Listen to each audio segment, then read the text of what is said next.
ಕುರುಕ್ಷೇತ್ರದ ರಣರಂಗದಲ್ಲಿ ಸೇನಾವಲೋಕನ ಶ್ಲೋಕ 20. ಇದರ ಭಾವಾರ್ಥದ ಮುಂದಿನ ಭಾಗ. ಏಕೆಂದರೆ ರಾಮ ರಾವಣರ ಯುದ್ಧದಲ್ಲಿ ಹನುಮಂತನು ರಾಮನ ಪಕ್ಷವನ್ನು ವಹಿಸಿದ್ದ.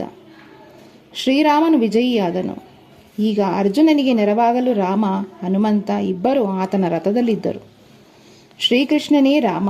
ಶ್ರೀರಾಮನು ಎಲ್ಲಿದ್ದರೆ ಅಲ್ಲಿ ಅವನ ನಿರಂತರ ಸೇವಕ ಹನುಮಂತನು, ಆತನ ನಿರಂತರ ಧರ್ಮಪತ್ನಿ ಭಾಗ್ಯಲಕ್ಷ್ಮಿಯಾದ ಸೀತೆಯೂ ಇರುತ್ತಾರೆ. ಆದುದರಿಂದ ಅರ್ಜುನನಿಗೆ ಶತ್ರು ಭಯಕ್ಕೆ ಕಾರಣವೇ ಇರಲಿಲ್ಲ. ಎಲ್ಲಕ್ಕಿಂತ ಮುಖ್ಯವಾಗಿ ಇಂದ್ರಿಯಗಳ ಸ್ವಾಮಿಯಾದ ಶ್ರೀಕೃಷ್ಣನೇ ಸ್ವತಃ ಅಲ್ಲಿದ್ದು ಅವನಿಗೆ ನಿರ್ದೇಶಿಸುತ್ತಿದ್ದ. ಹೀಗೆ ಅರ್ಜುನನಿಗೆ ಯುದ್ಧ ನಿರ್ವಹಣೆಯಲ್ಲಿ ಎಲ್ಲ ಸನ್ಮಾರ್ಗದರ್ಶನವೂ ಲಭ್ಯವಾಗಿತ್ತು. ಭಗವಂತನ ನಿರಂತರ ಭಕ್ತನಿಗಾಗಿ ರೂಪಿಸಿದ್ದ ಇಂತಹ ಶುಭ ಸನ್ನಿವೇಶವೇ ನಿಶ್ಚಯವಾದ ವಿಜಯದ ಸೂಚನೆಯಾಗಿತ್ತು. ಶ್ರೀಕೃಷ್ಣ ಅರ್ಪಣಮಸ್ತು.